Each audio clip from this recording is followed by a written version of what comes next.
The boundary between a lifelong friendship and something deeper is rarely a straight, clearly defined line. More often, it is a fragile, invisible tightrope, stretched taut over years of shared memories, whispered secrets, and unspoken desires. For Liam, that tightrope had been his entire reality for as long as he could remember. He and Chloe had been completely inseparable since the days of scraped knees and playground games.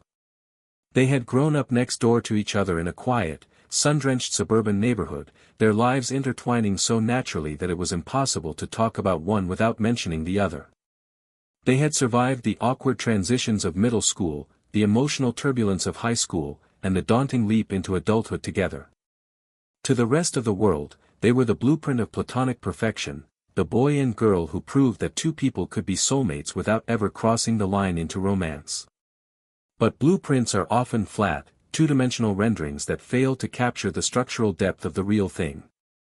Beneath Liam's easygoing smiles, his protective nature, and his role as Chloe's ultimate confidant lay a beautiful, terrifying truth that he had locked away in the darkest, most secure vault of his heart. He was deeply, irrevocably in love with her. He couldn't pinpoint the exact moment the shift had happened. It hadn't been a sudden flash of lightning, but rather a slow, relentless sunrise that had eventually illuminated his entire world. It was the way her eyes crinkled into perfect crescent moons when she laughed at a joke nobody else understood. It was the fierce, unwavering loyalty she showed to the people she cared about. It was the simple, grounded comfort of her presence, a feeling that no matter how chaotic the world became, everything would be all right as long as Chloe was standing next to him. Yet, as profound as his feelings were, Liam had never uttered a single word about them. The fear of what might happen if he confessed was an absolute, paralyzing force. He had seen friendships fracture under the weight of unrequited love, leaving both parties stranded in an awkward, unrecoverable silence. Chloe was the anchor of his life. The thought of losing her, of making her feel uncomfortable around the one person she trusted implicitly, was a risk he was entirely unwilling to take. And so, he became a master of emotional camouflage. He celebrated her successes, comforted her through her heartbreaks, and played the part of the supportive best friend to absolute perfection, content to live in the shadows of her life if it meant he never had to say goodbye. That carefully constructed armor was tested to its absolute limit on a warm, humid Friday evening in the heart of the city. The local night market was a vibrant, overwhelming sensory explosion. Hundreds of glowing paper lanterns hung from wooden beams across the narrow alleys, casting a warm, amber light over the sea of moving people. The air was thick with the rich, intoxicating aromas of sizzling street food, roasted chestnuts, and artisanal spices. Everywhere there was sound, the rhythmic clattering of metal spatulas against hot grates, the melodic shouts of street vendors advertising their wares, and the low, collective hum of thousands of conversations blending into a single, living heartbeat. Liam and Chloe were navigating the crowded maze shoulder to shoulder, their arms occasionally brushing in the tight spaces, a familiar rhythm guiding their steps. They eventually drifted away from the chaotic food stalls into a quieter, more bohemian section of the market, where local artisans displayed handmade crafts, vintage books, and antique jewelry. Chloe stopped in front of a quaint, dimly lit stall filled with beautifully intricate, handmade silver jewelry and vintage wooden music boxes. Her eyes immediately lit up with that childlike wonder Liam adored, her fingers gently tracing the delicate engravings on an old, filigree silver ring. Standing behind the wooden counter was an elderly shopkeeper, a kind-faced woman with deep, wise wrinkles framing eyes that had spent a lifetime observing human nature. She watched the way Liam instinctively stepped closer to Chloe to shield her from a passing crowd, his eyes entirely focused on the joy illuminating her face. The old shopkeeper smiled warmly, a soft, knowing look passing over her face as she stepped forward. "You two make such a beautiful couple," she said, her voice a gentle, melodic hum that cut through the background noise of the market. "It is rare to see a young husband look at his wife with such devotion these days. Please, take your time looking around." The words hung in the warm air between them like a sudden, unexpected frost. An immediate, heavy silence descended upon their small corner of the world. Ordinarily, this was a situation they had encountered a dozen times before. Over the years, strangers had routinely mistaken them for a couple, and their standard operating procedure was simple: they would laugh it off, deliver a quick, synchronized explanation that they were just childhood friends, and move on without a second thought. Liam, sensing the sudden awkwardness and desperate to maintain the comfortable status quo, decided to use his usual defense mechanism: humor.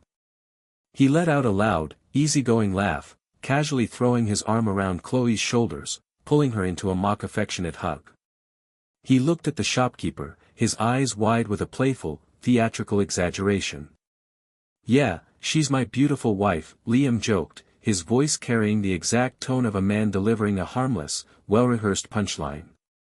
"She's a handful, but I suppose I'm stuck with her for life." He expected Chloe to elbow him in the ribs, to roll her eyes, or to play along with a witty retort about how she was the one suffering in this imaginary marriage. But the punchline never landed. Instead, the universe seemed to stop dead in its tracks. Chloe completely froze beneath the weight of his arm. Her entire body went rigid, her fingers locking tightly around the silver ring she was holding. Liam felt the sudden, dramatic shift in her posture, his laughter dying in his throat as he looked down at her. The transformation was breathtaking and terrifying. A deep, burning crimson blush had erupted at the base of her neck, rapidly racing up her collarbone to color her cheeks and the tips of her ears. She wouldn't look up at him. She kept her gaze fixed entirely on the wooden counter, her eyelashes casting long, trembling shadows against her flushed skin. She took a slow, shuddering breath, her chest rising and falling with a sudden intensity. Then, in a voice so incredibly quiet it was almost swallowed by the distant chime of a wind chime, she whispered 5 words that shattered Liam's reality into a million unrecoverable pieces. "I'd actually love that," Chloe whispered. Liam's heart hammered against his ribs so violently he felt it in his teeth. His arm slid off her shoulder as if he had been struck by an electric current. He stared at her, his brain completely scrambling, his analytical thoughts grinding to a painful halt. Had he misheard her? Was she playing a deeper, more sophisticated prank on him? Or had the vault of his hidden feelings just met its match? He opened his mouth to speak, to demand clarity, to ask her to look him in the eyes and tell him what those words meant, but the universe refused to grant him the luxury of a reaction. Before a single syllable could leave his lips, Chloe's smartphone shattered the silence, its loud, demanding ringtone vibrating violently against the wooden counter. The sudden noise broke the paralysis. Chloe snapped her head up, a look of profound, raw vulnerability flashing in her eyes for a fraction of a second before she scrambled to answer the call. Liam watched her face drain of all color within 3 seconds of listening to the voice on the other end. Her eyes widened with a sudden, real-world terror that had nothing to do with romance. "Chloe, yes, I'm with Liam, what?" "No, oh my God, is he okay?" She stammered, her voice cracking with an intense panic. She looked at Liam, her eyes wide and wet with sudden tears. "Liam, it's my dad. He had a severe cardiac episode at home. The ambulance is on its way to the central hospital right now. We have to go." The romantic tension that had threatened to reshape their lives was instantly obliterated by the cold, harsh reality of a family emergency. The shift was brutal and immediate. Liam's protective instincts took over, suppressing his own confusion and racing heart. He grabbed Chloe's hand, not as a lover, but as the unshakable rock she needed, and sprinted through the crowded night market toward the exit. Within 20 minutes, they were at the hospital, the sterile smell of antiseptic and the harsh, bright fluorescent lights of the emergency room replacing the warm, amber glow of the lanterns. The next several hours were a blur of absolute chaos. Chloe's family arrived in a wave of panic, and Liam spent the night organizing coffee, managing paperwork, and acting as a human shield between the weeping relatives and the medical staff. Because of the strict ICU visitation protocols, only immediate family members were allowed into the specialized wing where Chloe's father was being stabilized. As the clock struck 4 in the morning, Chloe's older brother pulled Liam aside, thanking him deeply for his support but gently explaining that they would be staying in the private family lounge for the remainder of the night. Chloe came out briefly to see him. She looked utterly exhausted, her eyes red-rimmed, the crimson blush from the market entirely replaced by a ghostly pallor. "Go home, Liam," she whispered softly, her hand briefly brushing his arm. "Thank you for being here. I don't know what I would do without you. We will talk later, okay?"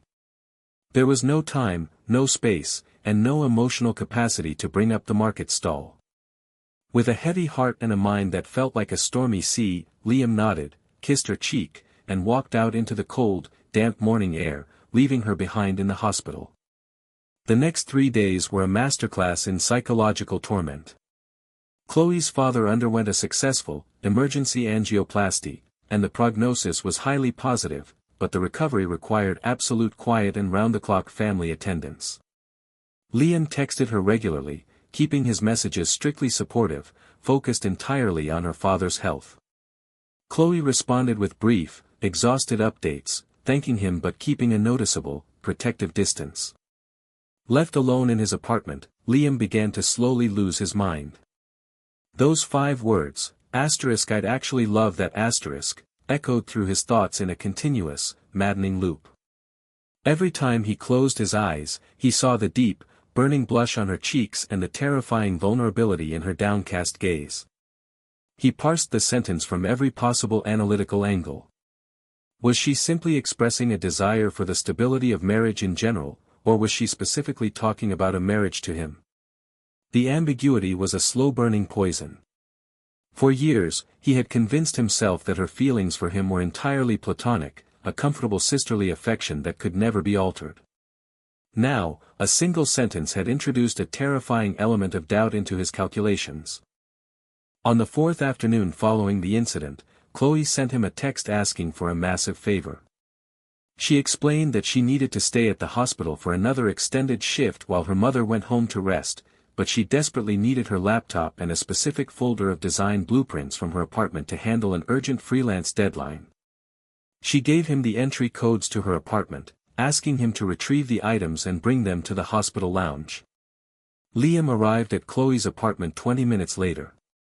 Walking into her living space without her there felt strange, almost transgressive. The apartment smelled uniquely of her, a delicate blend of vanilla, fresh eucalyptus, and old paper.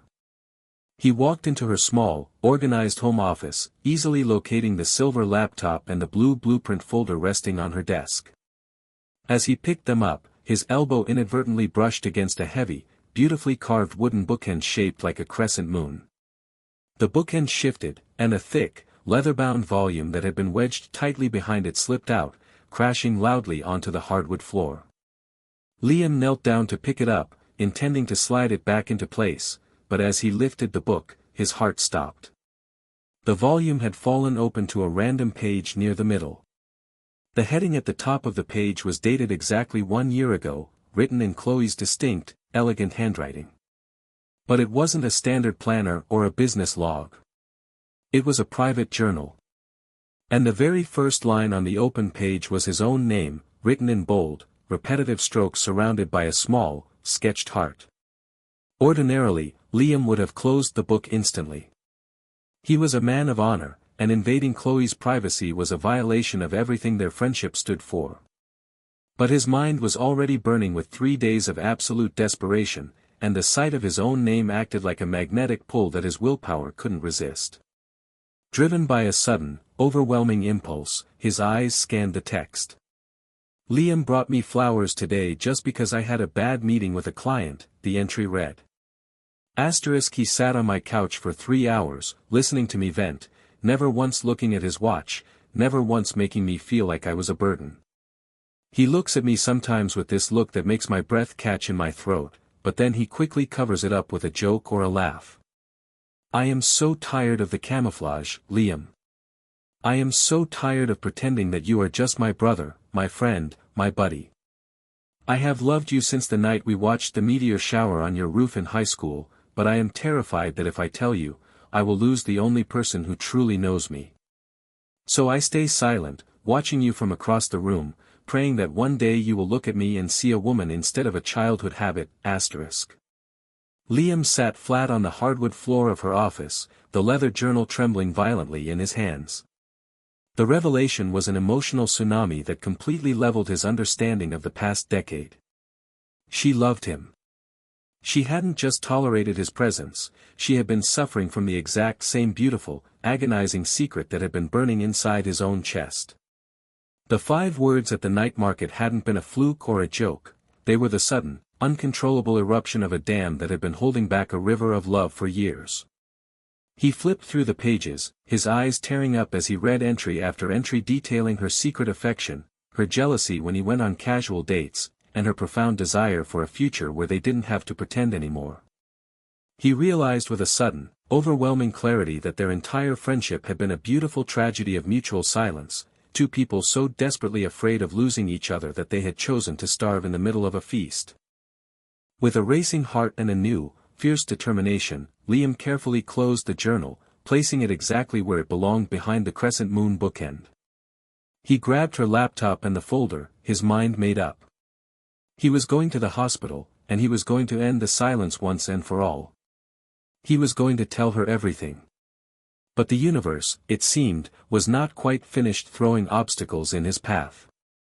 When Liam arrived at the hospital's private cardiac care lounge, the elevator doors slid open to reveal a sight that instantly caused his newly found confidence to curdle into a cold, suffocating dread. Standing in the center of the quiet, carpeted lounge was Chloe. But she wasn't alone. Standing directly in front of her was Christian. Christian was the son of a wealthy real estate developer whose family had close business ties to Chloe's parents. He was a slick, impeccably dressed man who carried himself with the unearned arrogance of old money, a man who had been openly pursuing Chloe for the past 6 months with grand, expensive gestures that Chloe had always politely declined. Yet today, the dynamic looked terrifyingly different. Christian was holding Chloe's hands tightly in his own, his face set with an expression of intense, intimate devotion. Resting on the small glass coffee table next to them was a massive, extravagant arrangement of white orchids and a beautifully crafted, velvet-lined box that was pulled open, revealing a stunning, vintage diamond bracelet gleaming under the harsh lights. "I've spoken to the chief of cardiology, Chloe," Christian was saying, his voice carrying clearly down the quiet hallway. "I'm having your father transferred to our family's private medical wing in the morning. You don't have to worry about the expenses, or the care, or anything anymore. I'm here now. Let me take care of you. Let me be the man who protects your family's future." Chloe looked completely overwhelmed, her face pale, tears shimmering in her eyes as she looked at the grand display of wealth and security before her. She didn't pull her hands away from his grip. To Liam, standing paralyzed near the elevator doors, the scene looked like a definitive, crushing conclusion. He felt a sudden, violent surge of unworthiness wash over him. He looked down at the simple folder and the laptop in his hands. He was a regular guy, an analyst with a modest income, a man who could offer her love and memories, but could never match the invincible, protective shield of Christian's multi-million-dollar empire. A devastating misunderstanding crystallized in Liam's mind. He assumed that in the face of her father's mortality, Chloe had realized she needed stability, a wealth-approved security that a childhood friend could never provide. He assumed her whisper at the market had been a fleeting, nostalgic whim, a dream that had quickly evaporated when real-world tragedy struck. The psychological pain was so intense it felt like a physical blow to his sternum. Deeply broken, unable to witness another man claim the woman he loved, Liam quietly set her laptop and folder on the nurse's reception desk, whispered a message for the attendant to hand them to Chloe, turned on his heel, and walked out of the hospital into the dark, pouring rain. The next 24 hours were the darkest Liam had ever experienced. He shut himself inside his apartment, ignoring his phone as it lit up with multiple calls and texts from Chloe. He felt a profound, exhausting defeat. He convinced himself that the window of opportunity had closed forever, and that by reading her diary, he had simply tasted a ghost of a past that could never become reality. He resolved to step back, to let her find the security she deserved with Christian, even if it meant his own heart would remain permanently broken. But love that has survived a decade of silence does not die easily. On the following evening, as the rain continued to slash against his window panes, a loud, frantic knocking shattered the silence of his apartment. Liam hesitated, walking slowly to the door, assuming it was a delivery or a neighbor. He pulled the heavy wooden door open. Standing on his welcome mat, completely soaked from head to toe, her hair clinging to her cheeks and her breath coming in ragged, desperate gasps, was Chloe. Her eyes were wide, fierce, and blazing with an emotional intensity that Liam had never seen before. She didn't wait for an invitation. She stepped directly into his apartment, slamming the door shut behind her with a resounding crash. "Why did you leave those papers at the desk, Liam?" she demanded, her voice trembling with a volatile mixture of anger, exhaustion, and raw heartbreak. "Why didn't you come into the lounge? Why have you been ignoring my calls for an entire day?" Liam backed up a step, his hands raised in a defensive gesture, his own suppressed emotions finally beginning to fracture his calm mask. "Chloe, your dad, you were with Christian. I saw him holding your hands. I saw the bracelet, the private medical wing, the security he was offering you. I realized that you need someone who can actually protect you right now. Someone who can save your family. I'm just your best friend, Chloe. I can't give you that world. Friend?"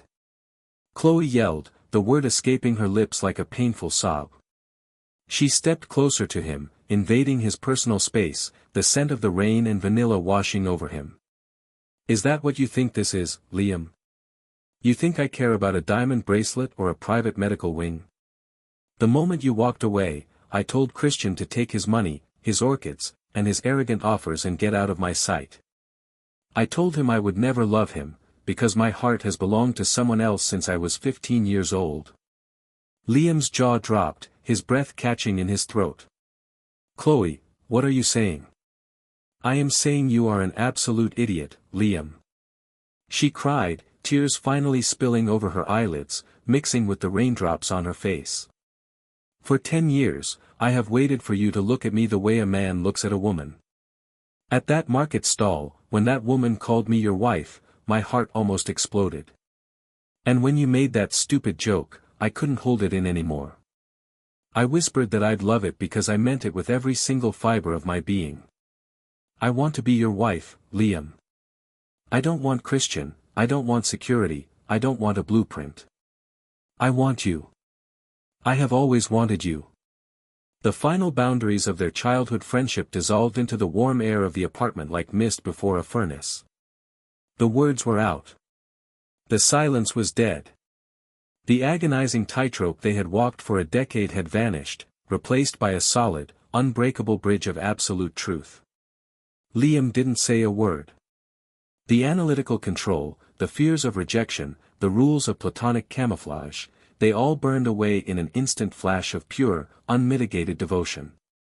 He took a single, powerful stride forward, closing the distance between them, and reached out. His hands found her face, his fingers tangling in her wet hair as he tilted her chin up. He looked directly into her beautiful, crescent moon eyes, seeing the raw, unfiltered soul of the woman who had loved him through the shadows of his own silence. With a deep, shuddering sigh of absolute surrender, Liam leaned down and kissed her. It wasn't a tentative, hesitant brush of lips. It was a passionate, intensely emotional, and deeply satisfying release of 10 years of hidden love. It was a kiss that carried the weight of every shared look, every late-night conversation, every unspoken prayer, and every secret journal entry they had ever kept. Chloe let out a soft, breathless gasp against his mouth, her arms instantly flying around his neck, pulling him closer, anchoring herself to him with a fierce, desperate joy. The world outside his window, the rain, the hospital, the rivals, the corporate chaos, it all faded into total insignificance. The only reality that mattered was the steady, burning warmth of their bodies melting together in the center of the quiet room. When they finally pulled apart, their foreheads resting against each other, their breath coming in synchronized, shallow gasps, Liam let out a soft, emotional laugh, his hands still cradling her flushed cheeks. "I read your journal, Chloe," he whispered softly, his voice thick with a profound, tearful reverence. "When I went to get your blueprints, it fell open. I know about the meteor shower. I know about the flowers. And I need you to know that you are not the only one who has been suffering in the dark. I have loved you since the day we built that broken treehouse in your backyard. I was just so terrifyingly afraid of losing my best friend that I didn't realize I was keeping her from becoming my reality. Chloe looked up at him, a radiant, beautiful smile breaking through her tears, her fingers gently tracing the lines of his jaw. You're never going to lose me, Liam, she said softly, her voice steady and full of an invincible certainty. You're stuck with me for life, remember? You said so yourself at the market. Liam smiled, a deep, overwhelming peace finally settling over his chest, erasing the anxieties and the heartbreaks of the past decade forever. He kissed her forehead, then her nose, before pulling her tightly against his chest, wrapping his arms around her as if he would never let her go.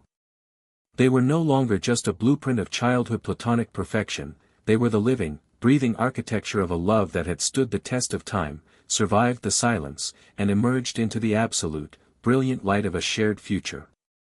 As they stood together in the quiet apartment, listening to the gentle rhythm of the rain fading into the night, Liam knew that his ordinary life had ended, and that his true destiny, a life spent guarding the heart of his beautiful, real-world wife, had finally begun.